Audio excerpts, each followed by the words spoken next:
ಮಕ್ಕಳಿದ್ದಾರೆ, ಬ್ಲೈಟ್ ಇದ್ದಾರೆ. ಈ ಥರ ಮಕ್ಕಳುಗಳನ್ನ ಸರ್ವಸಾಮಾನ್ಯವಾಗಿ ಸಾಕುವಂಥದ್ದು ತುಂಬ ಕಷ್ಟಕರವಾದದ್ದು. ದಾನಿಗಳ ಅಗತ್ಯ ಅನಿವಾರ್ಯ ನಮಗೆ ಇದೆ. ಹಾಗಾಗಿ ಅವ್ರ ಮನೆಗೆ ಜ್ಯೋತಿನ ಕರ್ಕೊಂಡು ಹೋದೆ, ಹೇಳ್ರಿ ಇರೋ ವಿಚಾರನ ಹೇಳಿದಾಗ ಸಡನ್ನಾಗಿ ಅವ್ರೇನು ಮಾತಾಡಲಿಲ್ಲ. 10,000 ರೂಪಾಯಿನ ಕ್ಯಾಶ್ ಸ್ಪಾಟಲ್ಲಿ ಕೊಟ್ಟು ನನ್ನ ಕೈಗೆ ನಿಮಗೆ ಒಳ್ಳೇದಾಗಿ ಹೋಗಪ್ಪ ಅಂದರು. ಮತ್ತೆ ನಾನು ಅವ್ರ ಮನೆಯಿಂದ ನಮ್ಮ ಆಶ್ರಮ ಬರೋಷ್ಟರಲ್ಲಿ 1 ಲೋಡ್ ರೇಷನ್ ಐಟಮ್ಸ್ ಬಂದು ನಿಂತಿದ್ದ ಗಾಡಿ. ನಾನು ಅವ್ರ ಮನೆಯಿಂದ ನಮ್ಮ ಮನೆಗೆ ಬರೋಷ್ಟರಲ್ಲಿ ಒಂದು ದೊಡ್ಡ ಆಟೋದಲ್ಲಿ ತುಂಬ 10 ಮೂಟೆ ಅಕ್ಕಿ, ಎಣ್ಣೆ, ದಿನಸಿ ಸಾಮಗ್ರಿ ಎಲ್ಲ ಬಂದು ವಿಚಾರವನ್ನು ತಿಳ್ಕೊಂಡ್ರು. ನನ್ನ ಆಶ್ರಮಕ್ಕೆ ಕಳ್ಸ್ಕೊಟ್ರು. ಅವಾಗ ನಾನು ಅಂದ್ಕೊಂಡೆ ನಮ್ಮ ಗುರುಗಳು ನಮ್ಮ ವಿಚಾರವನ್ನು ತಿಳ್ಕೊಂಡಿದ್ದಾರೆ, ಸಹಾಯ ಮಾಡಿದ್ದಾರೆ ಅಂತ. ಅವತ್ತಿನಿಂದ 1 ವರ್ಷದ ವಿಚಾರ ಇದು, 1 ವರ್ಷದ ಹಿಂದೆ ವಿಚಾರ. ಪ್ರತಿ ತಿಂಗಳುಗಳು ಕೂಡ ಪ್ಯಾಂಪರ್ಸ್ ಆಗಿರ್ಬೋದು, ಮಕ್ಕಳುಗಳಿಗೆ ಮೆಡಿಸಿನ್ಸ್ ಆಗಿರ್ಬೋದು, ರೇಷನ್ ಕಿಟ್ ಆಗಿರ್ಬೋದು. ಕಲಾಜ್ಯೋತಿ ಚಾರಿಟೇಬಲ್ ಟ್ರಸ್ಟ್ ಅಧ್ಯಕ್ಷರಾದಂಥ ಮುನ್ರಾಜ್ ಅವರು ಪ್ರತಿ ವರ್ಷದಂತೆ ಈ ವರ್ಷ ಕೂಡ 8ನೇ ವರ್ಷದ ಈ ಒಂದು ವಾರ್ಷಿಕೋತ್ಸವ ಕಾರ್ಯಕ್ರಮದಲ್ಲಿ ನಮಗೂ ಕೂಡ ಆಹ್ವಾನವನ್ನು ಕೊಟ್ಟಿದ್ದರು.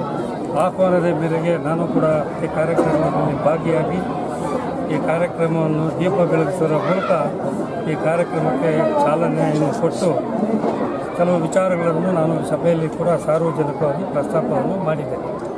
ಯಾಕೆಂದರೆ ಭಾಳ ಸಂತೋಷ.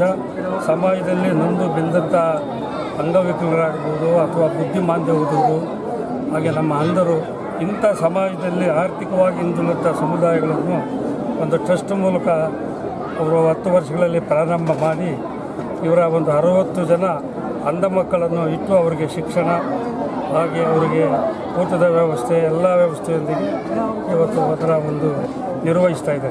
ಹಾಗೆ ಬೇರೆ ಬೇರೆ ಆಶ್ರಮಗಳು ಕೂಡ ನಮ್ಮ ಮೂಲಕ ಸಾಕಷ್ಟು ಆಶ್ರಮಗಳ ನಿರಾಶ್ರಿತರಿಗೆ ಅವರಿಗೆ ಎಲ್ಲ ರೀತಿಯ ಒಂದು ಸಹಕಾರ, ಒಂದು ಸಹಾಯ, ಪ್ರೋತ್ಸಾಹವನ್ನು ಕೊಡುವಂಥ ಕೆಲಸ ಕೂಡ ಮುನ್ರಾಜ್ ಅವರು ಮಾಡಿಸ್ತಾ ಇದ್ದಾರೆ.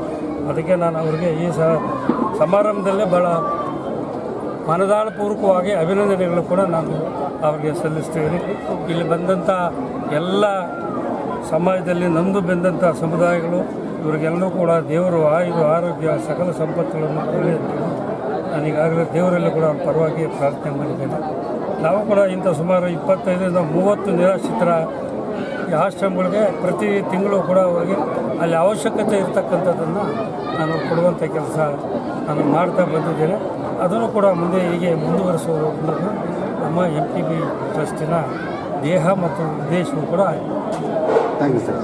ಸಾಕಾ ಸರ್. ಎಲ್ಲರೂ ನಮ್ಮ ತುಂಬ ಅದ್ಭುತವಾದ ದಿನ ನನಗಿವತ್ತು. ಭಾಳ ಖುಷಿ ಅನಿಸ್ತಾ ಇದೆ.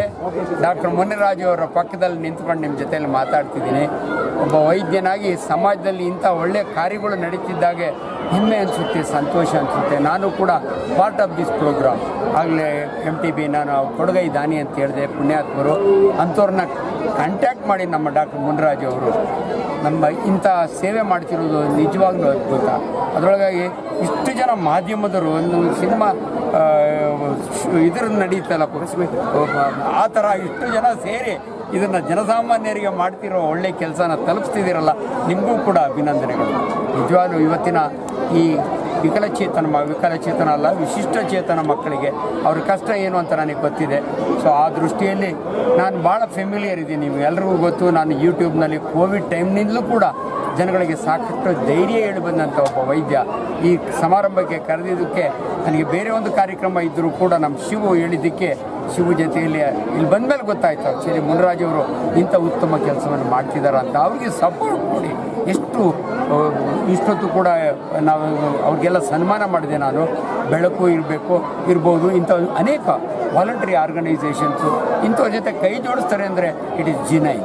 ನಮ್ಗೆ ಗೊತ್ತು ಅನೇಕ ಸಂಸ್ಥೆಗಳು ತಮ್ಮ ಉದ್ಧಾರಕ್ಕೋಸ್ಕರಾಗಿ ಮಿಸ್ಯೂಸ್ ಮಾಡ್ಕೋತಾರೆ. ಆದರೆ ಇವರು ಮುನ್ರಾಜ್ ಅವರ ಕೆಲಸನ ಎಲ್ಲರೂ ಶ್ಲಾಘನೀಯ, ಎಲ್ಲರೂ ಶ್ಲಾಘಿಸಿದ್ದಾರೆ. ನನಗೂ ಕೂಡ ಹೆಮ್ಮೆ ಅನಿಸುತ್ತದೆ. ಮುಂದಿನ ದಿನಗಳಲ್ಲಿ ಆರೋಗ್ಯದ ದೃಷ್ಟಿಯಲ್ಲಿ ಯಾವುದೇ ಮಕ್ಕಳಿಗೆ ಏನೇ ಇದ್ದರೂ ಕೂಡ ನನಗಿವತ್ತು 70 ವರ್ಷ, 45 ವರ್ಷ ಸೇವೆ ಮಾಡಿದ್ದೀನಿ. ದೇವರು ನನ್ನನ್ನು ಚೆನ್ನಾಗಿಟ್ಟಿದ್ದಾನೆ. ನಾವೆಲ್ಲ ದನಗಿನ ಕಾಯ್ಕೊಂಡಿದ್ದ ಹುಡುಗರು, ಹಳ್ಳಿ ರೈತರ ಮಕ್ಕಳು. ಇವತ್ತು ನಾನು ಇಂಟರ್ನ್ಯಾಷನಲ್ ಚೇಂಬರ್ ಸರ್ಜನ್. ನನ್ನ ಸೇವೆಯನ್ನು ತಾವೆಲ್ಲರೂ ಉಪಯೋಗಿಸ್ಕೊಳ್ಳಿ. ನಾನು ಅದಕ್ಕೆ ಸದಾ ಸಿದ್ಧ ಅಂತ ಹೇಳ್ಬಿಟ್ಟು ನನ್ನ ಬೆಳಗ್ಗೆ ಈ ಅವಕಾಶ ಕೊಟ್ಟಿದ್ದಕ್ಕೆ ನಿಮ್ಮೆಲ್ಲರಿಗೂ ಹೊಂದಿಸಿ ನಾನು ಮಾತು ಮುಗಿಸ್ತೀನಿ. ನಮಸ್ಕಾರ. ಮುಂದಿನ ದಿನಗಳಲ್ಲಿ ಮೆಡಿಕಲ್ ಕ್ಯಾಂಪ್ ಮಾಡೋಂಥ ಯೋಜನೆ ಮಾಡಿಕೊಂಡು ಡೆಫಿನೆಟ್ಲಿ ನೀವು ಯಾವ ಬೇಕೋ ಇದು ಮಾಡಿ. ನಾನು ಕೆಂಪೇಗೌಡ ವೈದ್ಯಕೀಯ ಮಹಾವಿದ್ಯಾಲಯದ ಚೇರ್ಮನ್ ಇದ್ದೀನಿ. ಸಪ್ತಗಿರಿಯಲ್ಲಿ ಒಂದು ಟೀಮ್ ಇದೆ. ನಾನು ಮೊದಲು ಅಲ್ಲೇ ಪ್ರೊಫೆಸರ್ ಆಗಿದ್ದೆ. ನಿಮ್ಗೆ ಎಲ್ಲಿ ಏನೋ ಕಾರ್ಯಕ್ರಮ ಬೇಕು ಅಷ್ಟೇ ಅಲ್ದಿರ ನಾನು ಕರ್ನಾಟಕ ರಾಜ್ಯದ ಕ್ಯಾನ್ಸರ್ ಸೊಸೈಟಿಯ ಚೇರ್ಮನ್ ಇದ್ದೀನಿ. ಕ್ಯಾನ್ಸರ್ ಡಿಟೆಕ್ಷನ್ ಆಗಿದ್ದಾಗೆ ಮಾಡ್ತೀವಿ. ನೀವೆಲ್ಲಾದರೂ ಒಂದು ಜಾಗ ಸೂಚಿಸಿದರೆ ನನ್ನ ಸಹಾಯ ಸದಾ ಇರುತ್ತೆ.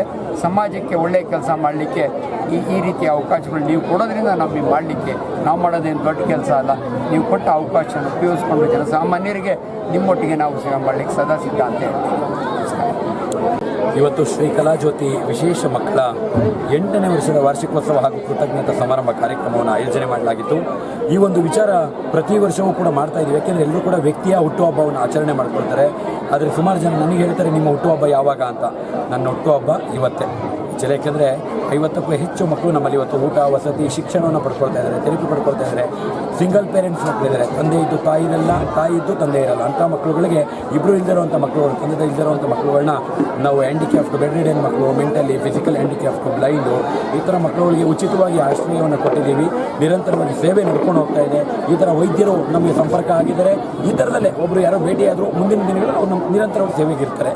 ಹಾಗಾಗಿ ನಾವು ಇಂಥ ದೊಡ್ಡ ದೊಡ್ಡ ವ್ಯಕ್ತಿಗಳನ್ನ ಹೇಗಪ್ಪ ಭೇಟಿ ಮಾಡೋದು ಅಂತಿದ್ದೋ ಇವತ್ತು ಒಂದು ವೇದಿಕೆಯಲ್ಲಿ ಸಿಕ್ಕಿ ನಮ್ಮ ಒಂದು ಕಾರ್ಯಕ್ರಮಕ್ಕೆ ಯಶಸ್ವಿಗೊಳಿಸ್ಕೊಟ್ಟಿದ್ದಾರೆ. ನಿರಂತರವಾಗಿ ಅವರ ಸಹಕಾರ ನಮ್ಮ ಆಶ್ರಮಕ್ಕೆ ಅತ್ಯಗತ್ಯವಾಗಿದೆ. MTV ನಾಗರಾಜ್ ಸರ್ ಬಂದಿದ್ದರು, ಮತ್ತು ಹಲವಾರು ಗಣ್ಯರಿಗಾಗಲೇ ಬಂದು ಹೋಗಿದ್ದಾರೆ. ಇನ್ನು ಸ್ವಾಮೀಜಿಗಳು ಕೂಡ ಇನ್ನೊಂದು 5 ನಿಮಿಷದಲ್ಲಿ ಸ್ವಾಮೀಜಿಯವರು ಕೂಡ ಬರ್ತಾ ಇದ್ದಾರೆ. ನಾವು ಈ ಒಂದು ಕಾರ್ಯಕ್ರಮಕ್ಕೆ ಪ್ರತ್ಯಕ್ಷವಾಗಿ ಪ್ರಮಾಣವಾಗಿ ಸಹಕರಿಸುವಂಥ ಎಲ್ಲರಿಗೂ ಕೂಡ ಅಭಿನಂದನೆಗಳನ್ನ ತಿಳಿಸೋಕ್ಕೆ ಇಷ್ಟಪಡ್ತೀನಿ. ನಮಸ್ಕಾರ.